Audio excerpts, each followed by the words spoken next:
Hello बच्चों, let us read this question.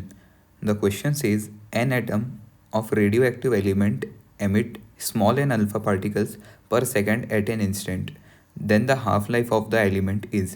मतलब पूछा है कि कैपिटल एन एटम्स है एक रेडियो एक्टिव एलिमेंट के, वो लोग जो हैं स्मॉल एम अल्फ़ा पार्टिकल पर सेकंड एट एन इंस्टेंट के रेट से अल्फ़ा पार्टिकल एमिट कर रहे हैं. सो हमें बताना है हाफ लाइफ कितना होगा इस एलिमेंट का.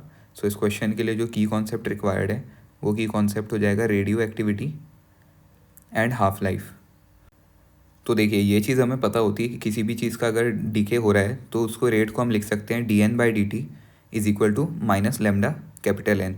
तो ये हो जाएगी हमारी फर्स्ट इक्वेशन. फिर हम लिख सकते हैं एक और चीज़ इस क्वेश्चन में गिवन है कि dN/dt is equal to small n. ये क्वेश्चन में गिवन है हमें. सो ये हो गई दो इक्वेशन 1 एंड 2. सो अगर मैं फ्रॉम 1 एंड 2 लिखूँ तो हम लोग इसको लिख सकते हैं. ओके ये ऊपर इक्वेशन 1 में कैपिटल एन लिखना रह गया था, ये मैं भी लिख दे रहा हूँ. सो फ्रॉम 1 एंड 2 हम लिख सकते हैं minus lambda capital N is equal to small N. So इसी को हम लिख सकते हैं कि lambda is equal to minus small N upon capital N. तो ये हो जाएगा हमारे लेमडा की वैल्यू.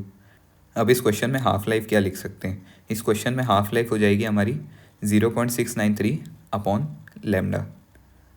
इसी को हम लिख सकते हैं 0.693 अपॉन, अगर लेमडा की वैल्यू पुट करेंगे तो small N upon capital N. So half life में ये जो small n by capital N है, कैपिटल एन को ऊपर ले जाते हैं. So it would be 0.693 into capital N upon small n. ये आ गई हमारी हाफ लाइफ. अब मैंने यहाँ पे माइनस साइन क्यों नहीं लिखा, बिकॉज ये जो माइनस साइन है केवल ये रिप्रेजेंट कर रहा है कि ये डीके हो रहा है.